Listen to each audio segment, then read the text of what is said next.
అందరికీ నమస్కారం. నేను Swarupa Potlapalli. Welcome to I dream. ఈ మధ్య కాలంలో అందరినీ భయపెడుతున్న జబ్బు క్యాన్సర్. 2030వ సంవత్సరం కల్లా క్యాన్సర్ బారిన పడబోతున్న మహిళల సంఖ్య బాగా పెరగబోతోందని సర్వేలే చెబుతున్నాయి. అసలు ఈ క్యాన్సర్ తో ప్రాణాలు పోగొట్టుకోకుండా, క్యాన్సర్ అనేది రాకుండా మనల్ని మనం కాపాడుకోవడం ఎలా, ఒకవేళ వచ్చినా ఎలాంటి ట్రీట్మెంట్ తీసుకోవాలనే దాని మీద అవేర్నెస్ కల్పిస్తున్న anti cancer campaigner, traditional medicine practitioner Suresh గారు ఇప్పుడు నాతో పాటు ఉన్నారు. ఆయనతో మాట్లాడి క్యాన్సర్ గురించి అనేక విషయాలు తెలుసుకుందాం.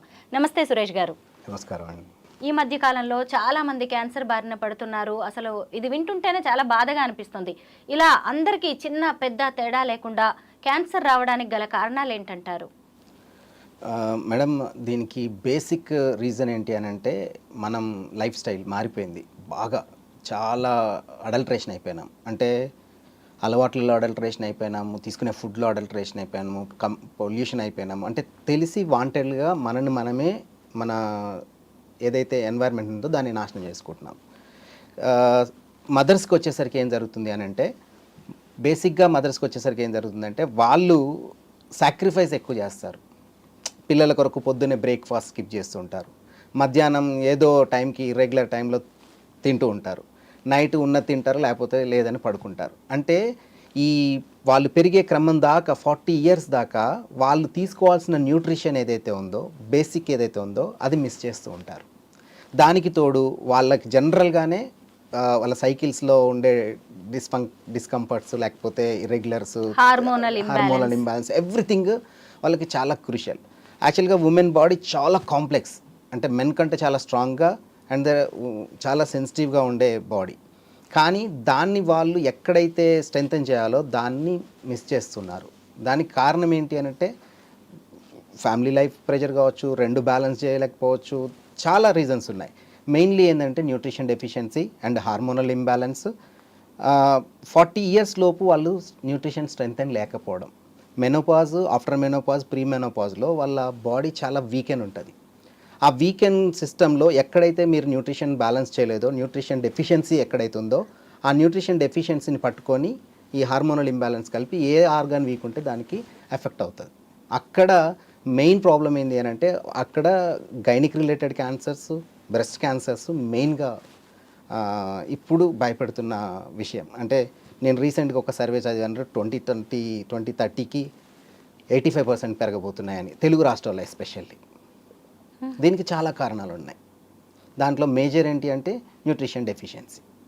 అలాగే మగవాళ్ళలో కూడా ప్రొస్టేట్ క్యాన్సర్ లాంటిది ఈ మధ్య కాలంలో ఎక్కువగా వస్తుంది కదా, దానికి గల కారణాలు ఏంటి మగవాళ్ళలో రావడానికి? యాక్చువల్గా ఇప్పుడు మగవాళ్ళని ఆడవాళ్ళని చూసుకుంటే తేడా ఏంటి అని అంటే, మగవాళ్ళు అయితే చాలా హ్యాబిట్స్ ఉంటాయి. ఏంటి, స్మోకింగ్, డ్రింకింగ్, టుబాకో, ఇవన్నీ ఉంటాయి.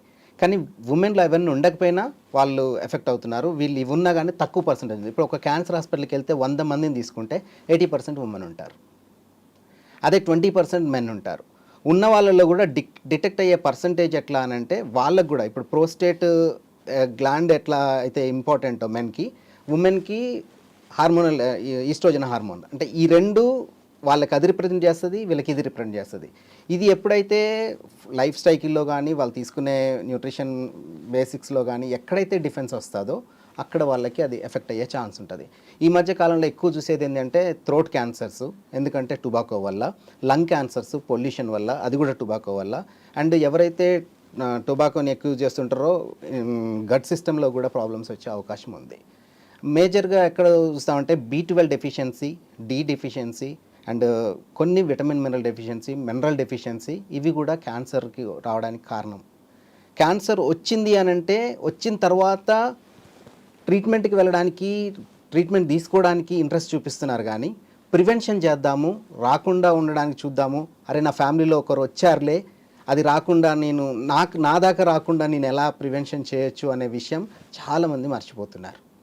అది నేనేం చెప్తా అంటే, వచ్చిన తర్వాత పరిగెత్తడం కంటే రాకముందు జాగ్రత్త పడడం ఇంపార్టెంట్ అండి. దాని కొరకే మేము అవేర్నెస్ క్యాంప్స్ రన్ చేస్తూ ఉంటాం. ఏం చేయాలంటారు? రాకుండా ఎలాంటి జాగ్రత్తలు తీసుకోవాలి? యాక్చువల్గా cancer is a free radical damage madam. Free radical damage అంటే మన బాడీలో డెడ్ సెల్స్ అక్యుములేషన్ ఫ్రీ రాడికల్గా మారుతుంది. అంటే మనం గాలి పీల్చి అన్నం తింటున్నప్పుడు జరిగే ఒక రసాయనిక చర్యలో మన బాడీలో సెల్స్లో ఉండే కొన్ని ఎలక్ట్రాన్స్ మాలిక్యూల్స్లో ఉన్న కొన్ని ఎలక్ట్రాన్స్ ఎగిరిపోతాయి. ఆ ఎగిరిపోవడం వల్ల ఫ్రీ రాడికల్ డ్యామేజ్ ఏర్పడుతుంది. అంటే అది ఫ్రీ రాడికల్గా కన్వర్ట్ కావడానికి ఏంటి అంటే గాలి పీల్చడం, అన్నం తినటం. గాలి పీల్చడం, అన్నం తినడం ఆపగలిగే శక్తి ఎవరికీ లేదు. ఎందుకనంటే అది నేచర్ ప్రాసెస్. మనం బతకాలి అంటే గాలి పీల్చాలి, తినాలి. ఈ రెండు జరిగే ప్రాసెస్లో ఎనర్జీ ప్రొడ్యూస్ అవుతున్న ప్రాసెస్లో ఎలక్ట్రాన్స్ ఎగిరిపోవడము, అది ఫ్రీ రాడికల్గా డ్యామేజ్ అవ్వడము, ఆ ఫ్రీ రాడికల్స్ అన్నీ ఒక దగ్గర అక్యుములేట్ అయ్యి అది క్యాన్సర్గా ఫార్మిస్తుంది. అది ఏ ఆర్గాన్లో జరగనియండి. లంగ్స్లో జరిగితే లంగ్ ప్రాబ్లం వస్తుంది, ఇమ్యూన్ సిస్టంలో జరిగితే డయాబెటిక్ వస్తుంది, హార్ట్లో జరిగితే బీపీ హార్ట్ స్ట్రోక్స్ వస్తాయి, బ్రెయిన్లో జరిగితే బ్రెయిన్ స్ట్రోక్స్ వస్తాయి. ఇట్లా ఇమ్యూన్ సిస్టంలో జరిగితే క్యాన్సర్. అంటే ఫ్రీ రాడికల్ ఆక్సిడేటివ్ స్ట్రెస్ అంటారు దీన్ని యాక్చువల్గా టెర్మినాలజీలో మాట్లాడుకోవాలంటే. ఈ ఫ్రీ రాడికల్ ఆక్సిడేటివ్ స్ట్రెస్సే అన్ని జబ్బులకు కారణం. అందుకని ఒక డాక్టర్ ఏం చెప్పాడంటే, doctor లైనస్ polling, nearly all diseases can be traced to be a nutritional deficiency అన్నాడు. అంటే న్యూట్రిషనల్ డెఫిషియన్సీయే క్యాన్సర్ రావడానికి మెయిన్ కారణం. అంటే న్యూట్రిషన్కి క్యాన్సర్కి ఏం సంబంధం అని అంటే, ఫ్రీ రాడికల్ని రివర్సల్ చేసే శక్తి లేకపోతే ఫ్రీ రాడికల్ని ఆపే శక్తి ఎక్కడుందంటే న్యూట్రిషన్కి మాత్రమే ఉంది. ఎందుకంటే దాంట్లో యాంటీ ఆక్సిడెంట్స్ ఉంటాయి. యాంటీ ఆక్సిడెంట్స్ మన బాడీకి ఎంత తీసుకుంటే, రిజర్వాయర్ ఆఫ్ యాంటీ ఆక్సిడెంట్స్ ఎంత తీసుకుంటే మనం డెడ్ సెల్ నుంచి అంత ఫ్రీగా ఉంటాం. డెడ్ సెల్ ఎంత తక్కువగా ఉంటే, మన బాడీ నుంచి ఎంత ఫ్లష్ అవుట్ అయితే మనం అంత సేఫ్గా ఉంటాం. ఎప్పుడైతే డెడ్ సెల్ అక్యుములేషన్ మన బాడీలో జరుగుతుందో అప్పుడు క్యాన్సర్గా పరిణమించే ఛాన్స్ ఉంటుంది. ఏ ఆర్గాన్ కన్నా కానీ, ఏ ఏజ్ కన్నా కానీ. ఇది దాంట్లో ఉన్న సినారియో. సురేష్ గారు, అమ్మ పాలు అమృతం అంటారు కదా, అయితే అమ్మ పాలల్లో కూడా ఈ క్యాన్సర్ని నిరోధించే గుణం ఉంటుంది అంటారు, నిజమేనా? Excellent madam. అమ్మ పాలు ఓన్లీ క్యాన్సర్ కాదు, 3660 జబ్బులు అంటే నాకు తెలిసినాయి, అంటే నా అవగాహనకు ఉన్నాయి. ఇప్పుడు ఇంక అంతకంటే ఎక్కువ ఉండొచ్చు. ఉన్నాయా అని చెక్ చేస్తే ఉంటాయి మేడం. ఎందుకంటే ఏ లెటర్తో ఎన్ని ఉన్నాయని కొడితే గూగుల్లో వచ్చేస్తుంది. అట్లా జెడ్ దాకా చూస్తే 3660, ఇంకా కరోనా తర్వాత ఇంకా పెరిగి ఉండొచ్చు. 3660 జబ్బుల్ని కాపాడగలిగే శక్తి, రాకుండా ఉంచగలిగే శక్తి తల్లిపాలల్లో ఉంది. ఆ తల్లిపాలు మనకి 100 సంవత్సరాలు హ్యాపీగా లైఫ్ జీవించేలాగా అంత రోగనిరోధక శక్తిని ఇస్తాయి. రోగనిరోధక శక్తి ఈజ్ నథింగ్ బట్ అమ్మ పాలల్లో ఉన్న 8 రకాల పదార్థాలు. అవి మనకు తల్లిపాల ద్వారా ఫస్ట్ 10 రోజుల తల్లిపాల ద్వారా మనకు వస్తాయి. ఆ శక్తి మనం రాను ఏమవుతుంది అని అంటే, ఇమ్యూన్ మాలిక్యూల్స్లో ఇంటెలిజెన్స్ మనం తినే ఆహారం వల్ల, తీసుకునే రేడియేషన్ వల్ల, మనం లైఫ్ సైకిల్ వల్ల డిస్ఫంక్షనాలిటీ అయిపోతాయి. అంటే ఇంటెలిజెన్స్ తగ్గిపోతుంది, రికగ్నైజేషన్ కెపాసిటీ పోతుంది. ఆ కెపాసిటీ పోవడం వల్ల మనకు బయట నుంచి దాడి చేసే పారాసైట్లు కానీ, బ్యాక్టీరియా కానీ, వైరస్ కానీ లోపల చేసే డ్యామేజ్ని రికగ్నైజ్ చేయలేకపోవడం వల్ల అది అక్యుములేట్ అయ్యి ఏదన్నా ఒక జబ్బుగా కానీ, ఆటో ఇమ్యూన్ డిజార్డర్గా కానీ, ఇలా క్యాన్సర్గా కానీ పరిణమించే అవకాశం ఉంటుంది. రోగనిరోధక శక్తి ఎక్కువన్నా ప్రాబ్లమే, తక్కువన్నా ప్రాబ్లమే.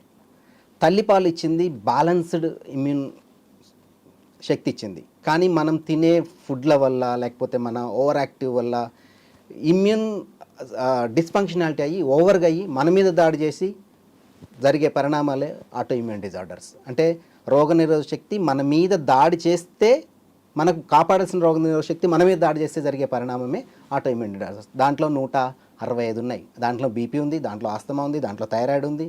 ఏవైతే ప్రతిరోజు నేను క్యాప్సూల్ తీసుకోవాలి, ప్రతిరోజు టాబ్లెట్ తీసుకోవాలి అంటామో అది లైఫ్ సైకిల్ డిసీజ్ అంటాము, ఆటో ఇమ్యూన్ డిజార్డర్ అంటాము. అది డిస్ఫంక్షనాలిటీ వల్ల వస్తుంది. కానీ బ్యాలెన్స్ చేసే గుణం ఎప్పుడైతే పోతుందో, తక్కువన్నా మన బాడీ పెంచలేదు, ఎక్కువన్నా తగ్గించలేదు. ఈ మెకానిజం డిస్ఫంక్షనాలిటీ వల్ల మనకు అక్యుములేషన్ అయిపోయి క్యాన్సర్కి దారితీసే అవకాశం ఉంటుంది. అంటే ఇమ్యూన్ని బ్యాలెన్సింగ్గా ఉంచే శక్తి మాత్రమే మనని కాపాడగలుగుతుంది. Balance is the beauty of life. అది ఏ రకంగానైనా, ఎమోషన్స్లోనైనా, ప్రేమలో అయినా, కోపంలో అయినా, దేంట్లోనైనా, నాట్ ఓన్లీ ఒక ఇమ్యూన్ సిస్టమ్ కాదు, దేన్నైనా బ్యాలెన్స్ చేస్తే మన లైఫ్ స్మూత్గా వెళ్తుంది. అది మనం మిస్ అవుతున్నాం.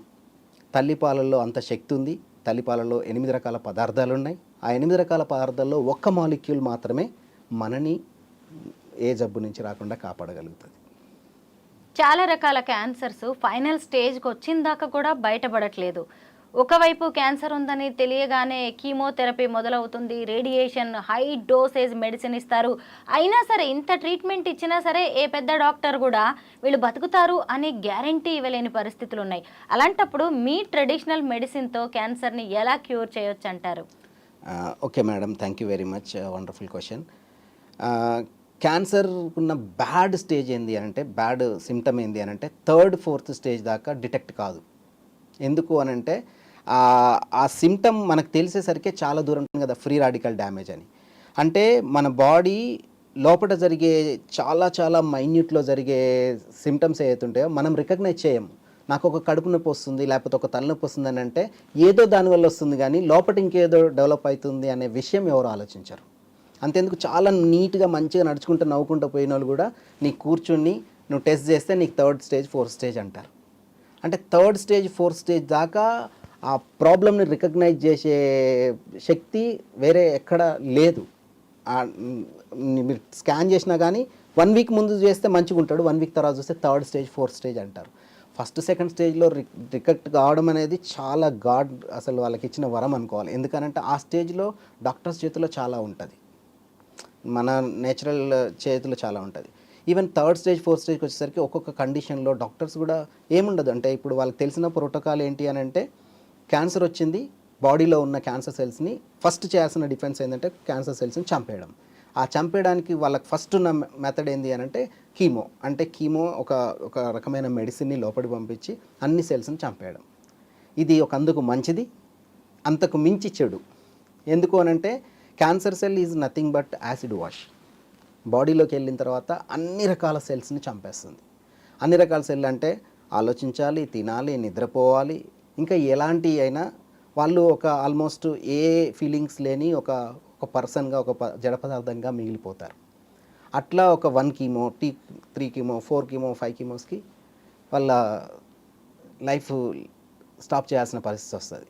కానీ ఎప్పుడైతే కీమో స్టార్ట్ అయిందో ఆ కీమోకి అది రికగ్నైజ్ చేయడానికి మధ్య పీరియడ్ ఉంటుంది చూసారా, ఒక పెట్ స్కానో లేకపోతే ఒక రేడియేషనో ఒకటేదో ట్రీట్మెంట్ స్టార్ట్ చేసే పీరియడ్, ఇది చాలా క్రూషియల్.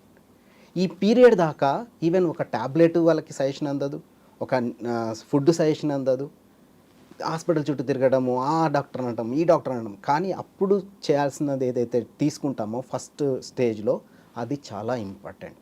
అక్కడే చాలామంది లాస్ అవుతారు.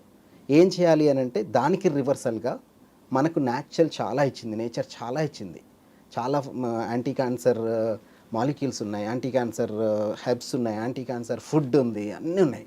వాటిని డ్రాస్టిక్గా బాడీలోకి పంపించడం వల్ల క్యాన్సర్ మీద న్యాచురల్గా ఫైట్ చేసే శక్తి వస్తుంది. అంటే ట్రీట్మెంట్ అందేదానికి ముందు మనం చేయాల్సిన పని. కానీ వర్స్ట్ కేసు ఏంటంటే ఇప్పుడు ఒక హాస్పిటల్ పోతే కుప్పలు తెప్పలుగా ఉంటున్నారు.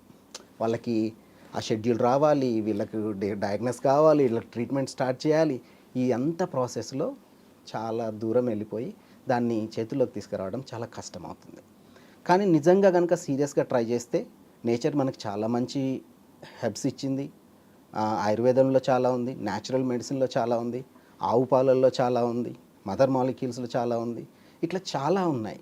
వాటిని ట్రై చేయాలి అనే సెన్స్ని మనం పోతాం. ఎందుకు అని అంటే 3rd స్టేజ్ 4th స్టేజ్ అనగానే మన బాడీ ఒక రకమైన కంప్రెస్ అయిపోయి స్ట్రెస్లోకి వచ్చేసి ఏమీ ఆలోచన దొరకదు అన్నట్టు. అంటే ఒక ఎలక కనుక చాలా దూరం కొట్టుకుంటూ వచ్చి ఒక బోన్లో పడి చనిపోయినట్టు. అలాంటి ఒక సిచ్యువేషన్లో చాలామంది లైఫ్ లాస్ చేసుకుంటున్నారు. దానికి ఎగైనెస్ట్గానే మేము యాంటీ క్యాన్సర్ క్యాంపెయిన్స్ రన్ చేస్తున్నాం. వచ్చిన తర్వాత కాదు, రాకముందు ప్రివెన్షన్ చేసుకోండి, రాకముందు ఇమ్యూన్ స్ట్రెంత్ చేసుకోండి, ఇమ్యూన్ ఇంటెలిజెన్స్ పెంచుకోండి. ఇమ్యూన్ స్ట్రాంగ్గా ఉండడం కాదు ఇంపార్టెంట్, ఇంటెలిజెన్స్తో ఉండడం ఇంపార్టెంట్. నేను స్ట్రాంగ్గా ఉన్నానని కాదు, న్యూట్రిషనల్ స్ట్రెంగ్త్ ఉండడం ఇంపార్టెంట్. నేను చాలా మంచి ఫుడ్ తింటున్నానని కాదు, ఏం తింటున్నావు, దాంట్లో ఏమున్నాయి, నాకేం వస్తున్నాయని చూసుకోవడం ఇంపార్టెంట్ అనేది ఎడ్యుకేట్ చేస్తున్నాం. ఒకవైపు ఇంగ్లీష్ మెడిసిన్, అలోపతి వాడుతూ ట్రీట్మెంట్ తీసుకుంటూ కూడా ఈ ట్రెడిషనల్ మెడిసిన్ని వాడొచ్చు. ఎట్లా అంటే అది సిమ్టమాటిక్గా ఇచ్చే ట్రీట్మెంట్. అది ఏం చేస్తుంది అంటే ఉన్న దాన్ని వెంటనే ఆన్ ది స్పాట్, మనకున్న సోర్స్ ఏంటి అని అంటే ఆన్ ది స్పాట్ వాటిని చంపేయాలి. అది తర్వాత కానీ ఆ చంపడం వల్ల జరిగే డ్యామేజ్ని, దానివల్ల వచ్చే సైడ్ ఎఫెక్ట్స్ని, దానివల్ల జరిగే మిగతా ఆర్గాన్స్కి లేకపోతే మిగతా సిస్టమ్కి జరిగే డ్యామేజ్ని ఇది రిట్రీవ్ చేయగలుగుతుంది న్యాచురల్ మెడిసిన్. న్యాచురల్ మెడిసిన్ అంటే ఏం లేదు, మనకు దొరికే హెర్బ్స్, మనకు దొరికే ఆయుర్వేదాలో ఉన్న ఇంగ్రీడియంట్స్, ఆవు పాలు, తర్వాత ఇంటెలిజెంట్ మాలిక్యూల్స్, న్యూట్రిషను, ఇవి చాలా ఇంపార్టెంట్ ఆ టైంలో ఇవ్వడం. నేను మోస్ట్ ఆఫ్ ది కేసెస్ నేను చూసినప్పుడు ఏం జరుగుతుంది అంటే, నేను పర్సనల్గా వెళ్ళినప్పుడు, హాస్పిటల్కి వెళ్ళినప్పుడు డిటెక్ట్ అవుతుంది, కరెక్ట్గా రిపోర్ట్ ఉంటుంది దాంట్లో, కానీ ఆ డాక్టరు మళ్ళీ చేయంటాడు. అంటే అది చేయాలంటే మళ్ళీ ఒక రోజు ఫాస్టింగ్ ఉండాలి, ఒక రోజు మెడిసిన్ తీసుకోవాలి, మళ్ళీ ఇంకో రోజు టైం ఇస్తారు. ఈ పీరియడ్లో మొత్తం క్యాన్సర్ సెల్ ఏం ఖాళీ కూర్చోదు, మల్టిప్లై అవుతూ ఉంటుంది. జనరల్గానే ఫ్రీ రాడికల్ డ్యామేజ్ 1+2, 2+4, 4+8 జరుగుతుంది. ఎవరికి? మీకు, నాకు, అందరికీ. నేను ఇప్పుడు తాగినా, తిన్నా, గాలి పీల్చినా అంటే నాకు జరుగుతూనే ఉంటుంది. ఇప్పుడు నేను మాట్లాడుతున్నా అంటే జరుగుతూనే ఉంటుంది. మీరు ఈరోజు ఒక 10 ఇంటర్వ్యూ చేశారంటే మీ స్ట్రెస్కి మీకు జరుగుతూనే ఉంటుంది. కానీ ఈ జరిగే దానికి రివర్సల్గా మీరు ఒక విటమిన్ మినరల్ తీసుకోరు, ఒక ఎసెన్షియల్ ఫ్యాటీ యాసిడ్ తీసుకోరు, ఒక ప్రోటీన్ తీసుకోరు, ఒక న్యాచురల్ మెడిసిన్ తీసుకోరు. దీనికి తగ్గట్టు ఏ కోకో, ఏ పిజ్జానో, ఏ బర్గరో, లేకపోతే ఏ టీనో, ఇది కూడా అన్ని హామ్ చేసేవి. అంటే ఆల్రెడీ డ్యామేజ్కి మీద ఇంకా డ్యామేజ్ చేసుకుంటూ అట్లా అయిపోతాం. క్యాన్సర్లో కూడా ఫస్ట్ స్టేజ్ ఎప్పుడైతే డిటెక్ట్ అవుతుందో ట్రీట్మెంట్ దాకా మనం సప్లిమెంట్ చేయాలి. కానీ చాలా కేసులు ఏం జరుగుతుంది, దాని గురించి ఆలోచిస్తూ ఇంకా డ్యామేజ్ని పెంచుకుంటారు. ఒక పేషెంట్కి క్యాన్సర్ ఉంది అని మర్చిపోయి లైఫ్ లీడ్ చేస్తే చాలా హ్యాపీగా ఉంటాడు. కానీ అది జరగదు. మన పర్సనల్ లైఫ్ని, మనకు ఒక లైఫ్ ఉంది, దాన్ని ఏ మాత్రం ప్రభావితం చేయకూడదు అది ఉంది అని. కానీ ఆ స్టేజ్ చాలా తక్కువ మందికి ఉంటుంది. అలా ఎలా స్ట్రాంగ్గా ఉండగలము? ఒక్కసారి మనకు క్యాన్సర్ వచ్చిందని తెలిసిన తర్వాత ఇక సగం చచ్చిపోయినట్టే.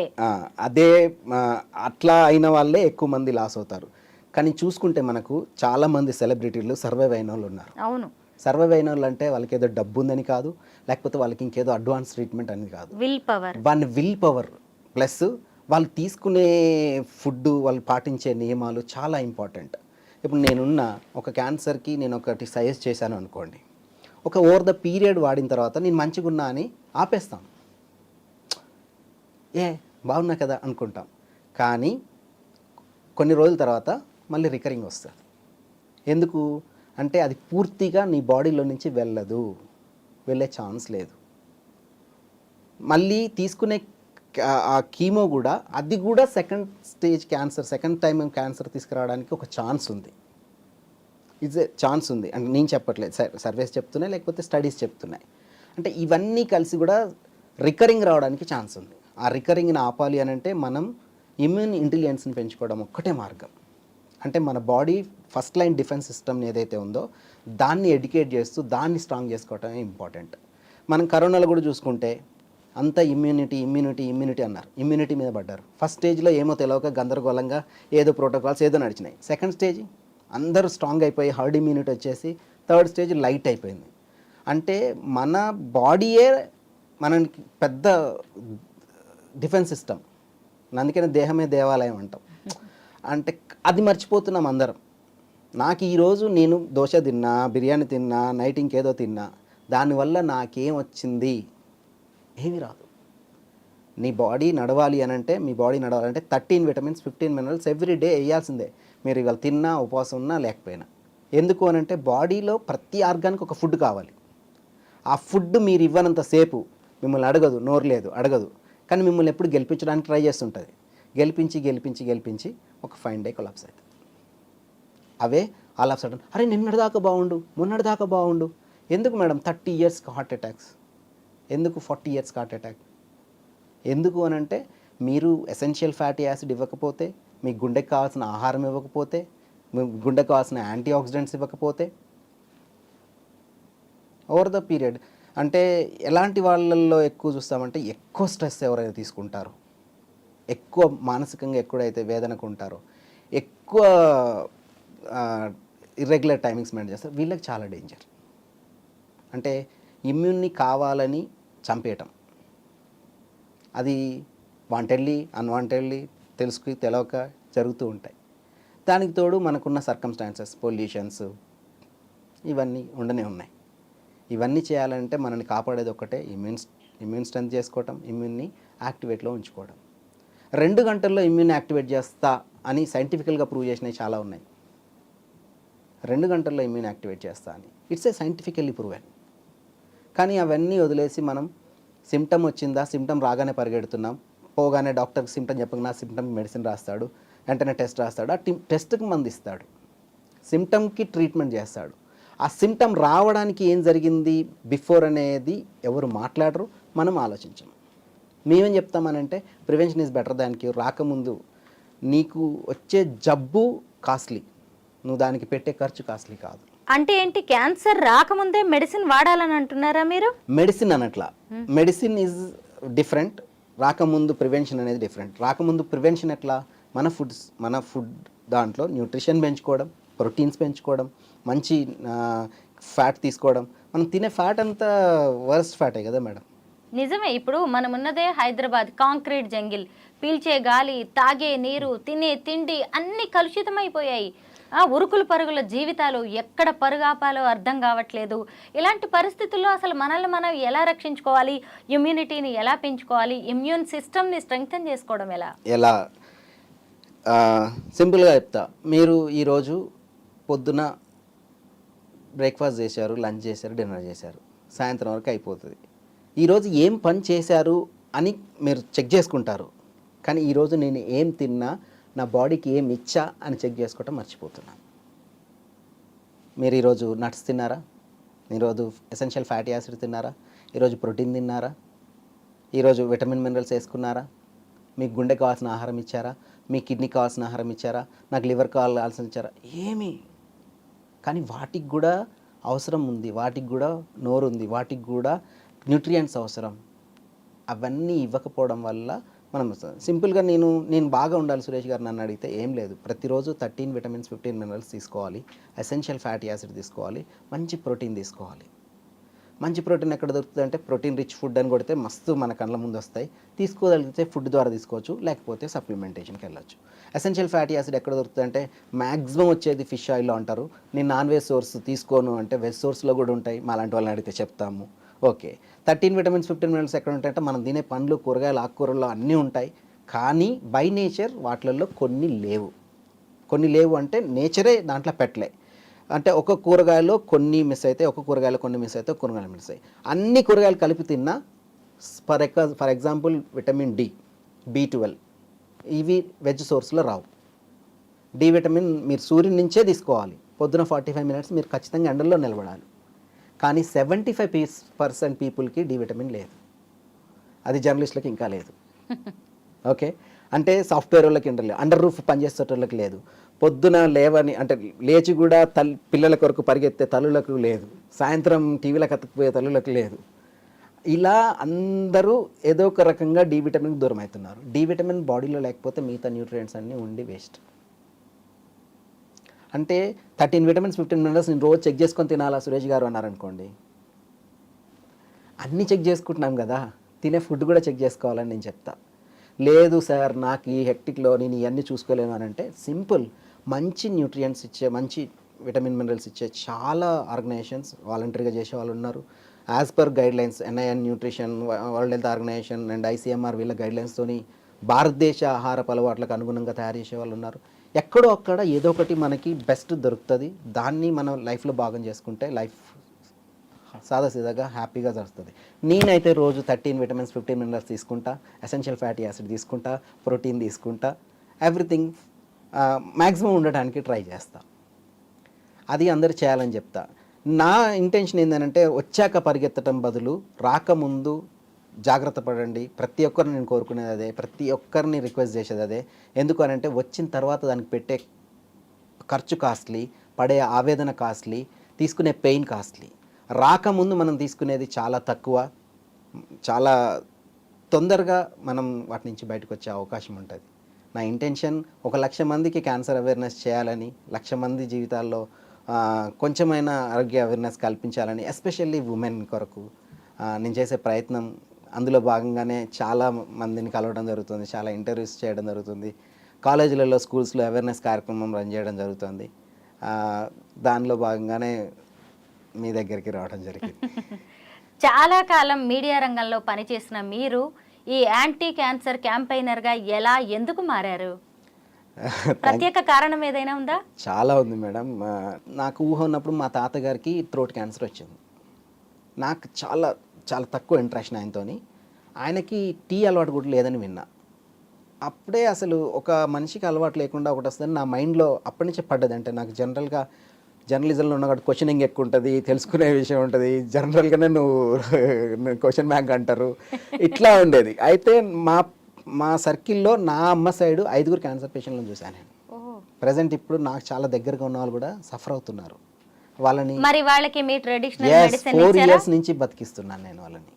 1 కీమో తీసుకోలేదు, 1 month కూడా బతకలేదన్న ఒక పేషెంట్కి ఒక ఫేమస్ క్యాన్సర్ హాస్పిటల్లో నా ముందే చెప్పితే నేను వాళ్ళని 4 years నుంచి నా ట్రెడిషనల్ మెడిసిన్తోనే నేను వాళ్ళ లైఫ్ని ఎక్స్టెన్షన్ చేస్తూ వస్తున్నా. ఆల్మోస్ట్ వాళ్ళు కరెక్ట్గా వాడితే రివర్సల్ కూడా అవుతుంది. వాళ్ళకి ఏ ఏ రకాల క్యాన్సర్స్ వచ్చాయి? రైట్ ఓవేరియన్ లంగ్ అలా ఉన్నారు. రీసెంట్గా 12 years బాబుకి ఇక్కడ థ్రోట్ క్యాన్సర్ కూడా వస్తే వాళ్ళని చేస్తున్నాను. అట్లా చాలా ఉన్నాయి కేసెస్. నేను పేర్లు తలుసుకోలేదు. అలాంటి వాళ్ళకి చాలా బెటర్ రెమెడీస్ ఉన్నాయి. నా స్టోరీకి వస్తే 5 members చూసిన తర్వాత వాళ్ళ కొరకు ట్రీట్మెంట్స్ కొరకు తిరిగాను, డాక్టర్స్ దగ్గర తిరిగాను. వాళ్ళు అడిగే క్వశ్చన్స్ అన్నీ విన్న తర్వాత ఎవరిని అడిగినా గాడ్ నోస్ అంటారు. అదొక బ్రహ్మ పదార్థం లాగా. వస్తే ఏం చేయాలనంటే ఎవరికైనా ఒకటే కీమో లేకపోతే రేడియేషన్, ఇంతే. ఆ తర్వాత నాకు అనిపించింది అసలు దీనికి మనం ఏమైనా చేయగలుగుతామా.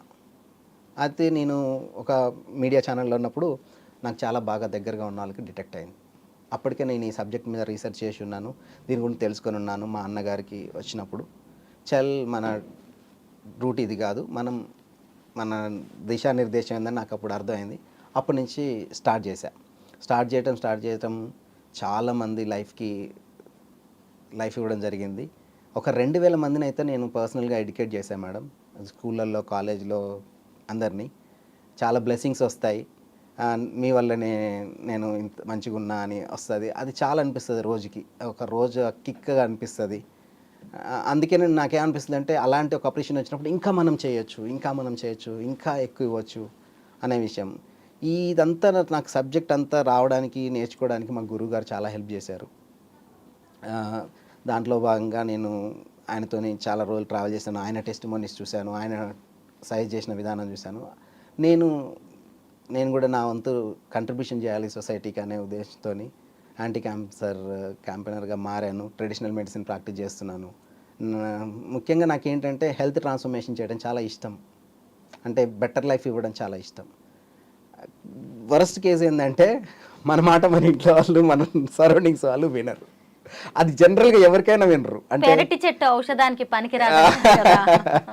అది చాలా జరుగుతుంది కొన్ని సందర్భాల్లో. కానీ రిలేషన్కి వచ్చినప్పుడు బాధేస్తుంటుంది. ఎందుకు బాధేస్తుంటుంది అంటే ఎక్కడి నుంచో ఫోన్ వస్తుంది, సార్ అంటారు, మనం సజెస్ట్ చేస్తాం, వాళ్ళు బాగుంది సార్ అంటారు. అరే వాళ్ళు అంత అప్రిషియేషన్ వస్తున్నప్పుడు, అంత మంచిగా అవుతున్నప్పుడు నా వాళ్ళు ఎందుకు వినరే, ఎందుకే వింటే బాగుంటారు కదా అనే ఒక బాధ వేస్తుంటుంది. రీసెంట్గా నేను అట్లాంటి కేసు ఒకటి చూసిన. చిన్నగా స్టార్ట్ అయినప్పుడు నేను చెప్పిన వినలే. ఇప్పుడు డయాలసిస్ దాకా పోయిన వాళ్ళు ఉన్నారు. అట్లా చాలా కేసెస్ ఉంటాయి. కానీ దయచేసి నేను ఏం రిక్వెస్ట్ చేస్తా అంటే ఒక ఇన్సూరెన్స్ ఏజెంటో, లేకపోతే ఒక న్యూట్రిషనిస్టో, లేకపోతే ఒక హెల్త్ కోచో, ఒక యోగా టీచరో, ఒక జర్నలిస్టో ఏదన్నా వాళ్ళకి తెలిసిన నాలెడ్జ్ షేర్ చేస్తున్నప్పుడు అట్లీస్ట్ వినడానికి, పాటిస్తారా పాటించకపోతారా, అట్లీస్ట్ వినడానికి, మనకేమన్నా పనికొస్తుందా అని తెలుసుకోవడానికి ట్రై చేస్తే చాలా మంచిది అనేది నా అభిప్రాయం. ఎందుకు అని అంటే మనం డే టు డే లైఫ్లో ఒక పెయిన్ తీసుకున్నామంటే ఆ పెయిన్ నుంచి చాలా నేర్చుకుంటాం. ఆ నేర్చుకున్నది ఇంకోళ్ళకి లెసన్గా పనికొస్తుంది, డెఫినెట్గా పనికొస్తుంది. అది నా ఇంటెన్షన్. ఎందుకు ఇప్పుడు నా ఫ్యామిలీలో నేను చూశాను, మనం ఎందుకు ఒక ప్రాబ్లం వస్తే, కరోనా వచ్చింది, పక్కోడు బాగుండాలని ఫస్ట్ టైం ప్రపంచం మొత్తం కోరుకుంది కదా. క్యాన్సరో లేకపోతే డయాబెటికో లేకపోతే ఇంకేదో వస్తే నేనెందుకు అతీతుని కాదనే విషయం ఆలోచించాం మనం. ఎందుకంటే మనం కూడా అదే ఎన్వైర్న్మెంట్లో ఉంటాం. ఇప్పుడు నా ఫ్యామిలీలో ఒక డయాబెటిక్ పేషెంట్ వచ్చాడు, నేను తినే ఫుడ్ తను తింటున్నాడు, నేనుండే ఎన్వైర్న్మెంట్లో ఉంటున్నాడు, తనకు వచ్చింది, నాకెందుకు రాదు, వై నాట్ మీ అనే విషయం ఆలోచించి మనం ప్రివెన్షన్ చేయం. దేంట్లో ప్రివెన్షన్ చేస్తాం తెలుసా? డబ్బులో ప్రివెన్షన్ చేస్తాం, అసెట్స్లో ప్రివెన్షన్ చేస్తాం, అన్నిట్లలో ప్రివెన్షన్ చేస్తాం. అత్యంత లీస్ట్ ప్రయారిటీ ఏదంటే ఆరోగ్యానికే ఇస్తాం. అది చాలా ప్రాబ్లం. అది మారాలి. అంటే ఫారెన్లో ఉంది ప్రివెన్షన్, మన దగ్గర లేదు. మన దగ్గర వచ్చిన తర్వాత ఉంది. లక్షలు పెడతాం, గోల్డ్ అమ్మేస్తాం, లారీలు ఎకరాలు అమ్మేస్తాం, అన్నీ అమ్మేస్తాం, కానీ ప్రివెన్షన్కి 1000 రూపాయలు కూడా పెట్టాం. సురేష్ గారు, ఇప్పుడు రకరకాల క్యాన్సర్స్ ఉన్నాయి. ఇక ఒకసారి వచ్చిందంటే చనిపోవడమే అని చాలామంది భయపడిపోతూ ఉంటారు. అయితే ఒక్కో క్యాన్సర్కి ఒక్కో రకమైన ట్రీట్మెంట్, ఒక్కో రకమైన మెడిసిన్ ఉంటుంది, స్టేజెస్ వైజ్గా ఇస్తారు. అలాగే ట్రెడిషనల్ మెడిసిన్ కూడా అలాగే ఉంటుందా? ట్రీట్మెంట్ వేరుగా ఉంటుందా? మెడిసిన్ కూడా ఒక్కో దానికి ఒక్కో రకంగా ఉంటుందా? మేడం, డాక్టర్స్ టెర్మినాలజీ అదంతా నాకు తెలియదు, నేను మాట్లాడను, అదంతా కాదు. నా దృష్టిలో cancer is a free radical damage, accumulation of free radical cells and dead cell damage. ఇది ఎందుకు వస్తుంది అని అంటే first line defence system fail అవ్వడం వల్ల వస్తుంది. ఏది ఫస్ట్ లైన్ డిఫెన్స్ సిస్టమ్? మన రోగనిరోధక శక్తి. ఎక్కడుంది అది? మన తల్లి ఇచ్చింది. అది ఎక్కడుంటుంది? తల్లి పాలల్లో ఉన్న ఒక మాలిక్యూలు న్యాచురల్ కిల్లర్ సెల్స్ని చాలా స్ట్రాంగ్ చేస్తుంది. ఆ న్యాచురల్ కిల్లర్ సెల్స్కి రికగ్నైజేషన్ కెపాసిటీ ఎప్పుడైతే పోద్దో అప్పుడు నీకు ఏ జబ్బన రాండి, అది క్యాన్సర్ కానీ డయాబెటిక్ కానీ ఏదైనా అదే ప్రాబ్లం. నేనేం చెప్తానంటే మేమేం చేస్తామనంటే ఫస్ట్ వాళ్ళ ఇమ్యూన్ని స్ట్రెంథన్ చేస్తాం, ఇమ్యూన్ని ఎడ్యుకేట్ చేస్తాం. దాన్నే కొంతమంది ఇమ్యూనోథెరపీ అని అంటారు, కొంతమంది స్టెమ్ సెల్ థెరపీ అని అంటారు, కొంతమంది చాలా పేర్లు పెడతారు. కానీ మాకు తెలిసిన భాష ఏంది అని అంటే మనకి దేవుడు ఇచ్చిన ఒక వరం ఉంది, అది గోమాత ఇచ్చింది, అది మాత నుంచి వస్తుంది. తల్లిచ్చే పాలిచ్చే తల్లులలో అన్నిట్లలో ఉంటుంది. దాంట్లో సుపీరియర్ ఉంది ఏంటంటే ఆవు పాలల్లో ఉంది. అలాంటి కొన్ని మాలిక్యూల్స్ని మేము వాళ్ళకి ఇస్తూ వాళ్ళ ఇమ్యూన్ని స్ట్రెంథన్ చేస్తాం. తర్వాత పసుపులో ఉన్నాయి, ఇట్లా కొన్ని చాలా ఇంగ్రీడియంట్స్ ఉన్నాయి. ఈ ఇంగ్రీడియంట్స్ అన్నిటి ద్వారా కూడా వాళ్ళని మేము స్ట్రెంథన్ చేస్తూ వాళ్ళని హెల్తీగా ఉంచడానికైతే 100% ట్రై చేస్తాము. బయటకు తీసుకొచ్చిన సందర్భాలు కూడా ఉన్నాయి. ఎవరికి ఏ రకమైన క్యాన్సర్ అయినా రానివ్వండి, మా దగ్గరికి తీసుకురండి, మా ట్రెడిషనల్ మెడిసిన్ని వాడండి, మేము మిమ్మల్ని కాపాడుతాం, మళ్ళీ మీకు కొత్త జీవితాన్ని ఇస్తాము అని మీరు ధైర్యంగా చెప్పగలరా? దీంట్లో నేను ధైర్యంగా అంటే నేను రాసిస్తా, నేను ధైర్యంగా చెప్తా అని అట్లా చెప్పలేము. ఎందుకు అనంటే ఈచ్ ఇండివిజువల్ డిఫరెంట్ అన్నట్టు. మన ఫింగర్ ప్రింట్స్ కలవు, మన ఐస్ కలవు, మన సెల్స్ కలవు, ఇట్లా చాలా ఉంటుంది. నేను చెప్పిన ప్రోటోకాల్ని చెప్పినట్టు వాడితే బయటకు వచ్చిన వాళ్ళు చాలామంది ఉన్నారు. అసలు బ్రెస్ట్ క్యాన్సర్ కేసెస్లో కీమో దాకా పోకుండా, రేడియేషన్ పోకుండా అక్కడే నిలువరించి ఇనాక్టివ్ స్టేజ్కి పోయిన వాళ్ళు కూడా ఉన్నారు. ప్రూఫ్స్ ఉన్నాయి. కానీ మీరు తీసుకునే మెజర్మెంట్స్ ఏంటి, మీరు తీసుకునే ప్రోటోకాల్ ఏంటి, మీరు ఎంతవరకు పాటిస్తున్నారు? ఇప్పుడు నేను చెప్పాను, నా ఇంట్లోనే కొన్ని రోజులు వాడిన తర్వాత మళ్ళీ కీమోకి పోయిన వాళ్ళు ఉన్నారు. అంటే కీమో ఈజ్ కంపల్సరీ. అప్పుడున్న ఏమంటారు, ఆ అక్యుములేషన్ని ఆన్ ది స్పాట్ ఆపాలి. వరద కట్ట తెగింది, వరద ఆపాలని అంటే మనం అదొక్కటే. కానీ దానికి రివర్స్లో మళ్ళీ చేయాల్సిన ఎంత ఉండేది. దాంట్లో మనకు ట్రెడిషనల్ మెడిసిన్ మాత్రమే ఇంపార్టెంట్, దాంట్లో న్యాచురల్ ఇంగ్రీడియంట్స్ మాత్రమే ఇంపార్టెంట్. ఎందుకు అనంటే వేరే ఏ మెడిసిన్కి, ఏ హెర్బ్స్కి, దేనికి కూడా స్వయంగా ఎడ్యుకేట్ చేసే శక్తి లేదు, స్వయంగా రికరింగ్ చేసే శక్తి లేదు. ఎందుకంటే అవన్నీ ప్రాణం లేనివి, అంటే ఏమంటారు, జీవం లేనివి. మదర్ మాలిక్యూల్కి మాత్రమే ఆ శక్తి ఉంది. ఎందుకు అనంటే మదర్ మాత్రమే ప్రొటెక్ట్ చేయగలదు, మదర్ మాలిక్యూల్ మాత్రమే ఎడ్యుకేట్ చేయగలదు. మీకు వీళ్ళెవరు అని చెప్పగలిగేది మదరే. మనకి న్యాచురల్గా కొన్ని తెలుస్తున్నాయంటే మదర్ నుంచి వచ్చిన శక్తే. ఓన్లీ మదర్ మాలిక్యూల్స్ మాత్రమే, ఇంటెలిజెన్స్ మాత్రమే, అది ఇమ్యూన్ ఇంటెలిజెన్స్ మాత్రమే, ఇమ్యూన్ బ్యాలెన్స్ మాత్రమే అన్ని జబ్బుల నుంచి మనం బయటికి రావడానికి, క్యాన్సర్ నుంచి బయటికి రావడానికి ఛాన్స్ ఉంది. క్యాన్సర్ వచ్చిందనే దానికంటే కూడా దానికి అయ్యే ట్రీట్మెంట్ని గుర్తు చేసుకొని సగం చచ్చిపోతున్న వాళ్ళు ఉన్నారు. మొత్తానికి అసలు మీ ట్రెడిషనల్ మెడిసిన్ గురించి విన్న తర్వాత కొంత ధైర్యం, భరోసాగా అయితే అనిపిస్తోంది. చూడాలి, చాలా మందికి ఈ మెడిసిన్ ఉపయోగపడే అవకాశం అయితే కనిపిస్తోంది. Thank you so much Suresh గారు. Madam, thank you very much. Thank you I dream వారికి ఇంత మంచి ప్లాట్ఫామ్, చాలామంది పీపుల్ని అవేర్నెస్ చేయడం కొరకు కల్పించినందుకు. మీలో ఎవరైనా ఈ ఎపిసోడ్ చూసిన వాళ్ళు ఉంటే దయచేసి వచ్చిన తర్వాత బాధపడడం కంటే, ఎవరన్నా మీ ఫ్యామిలీలో అలాంటి పరిస్థితి ఉంటే ఆ పరిస్థితి నాకు రావద్దు అనే ఒక్క చిన్న ఇనిషియేషన్ కనుక మీరు తీసుకుంటే చాలా వండర్స్ జరుగుతాయి. దయచేసి న్యూట్రిషన్ స్ట్రెంత్ అని ఉండండి, ఇమ్యూన్ స్ట్రెంత్ అని ఉండండి, ఎసెన్షియల్ ఫ్యాటీ యాసిడ్ దగ్గర ఉండండి, నేచర్కి చాలా దగ్గరగా ఉండండి, నేచర్ని ప్రేమించండి, నేచర్ని డెస్ట్రాయ్ చేయకండి. ఎందుకు అనంటే మనని ప్రొటెక్ట్ చేసేగల శక్తి నేచర్కి మాత్రమే ఉంది. ఆ నేచర్ ఎలాంటి విధ్వంసాలు సృష్టించిందో మనం పాస్ట్లో చూస్తున్నాము. Kindly save the nature and kindly save the energy. Thank you very much. Thank you. And for more videos, Please subscribe to iDream. Please subscribe to iDream. Please subscribe iDream. And please subscribe to iDream. For more videos, subscribe to iDream. please like, share, and subscribe to the channel. Congratulations, iDream. subscribe to iDream. Subscribe to iDream. So subscribe to iDream Media. iDream ki iDream team andarki huge congratulations. Please subscribe iDream Media. Please subscribe to iDream. Subscribe iDream. Please subscribe to iDream. iDream అంటే నా కళల ఛానల్ను subscribe చేసుకున్న నోరు తిరుగుతలేదు, మీరైతే గంట గుర్తు కొట్టండి. For more such videos, please subscribe to iDream. Subscribe to iDream. Please subscribe to iDream. Please subscribe iDream Media. Please do subscribe to iDream. Please subscribe to iDream Media. For best entertainment and information, please subscribe iDream. And don't forget to subscribe to iDream.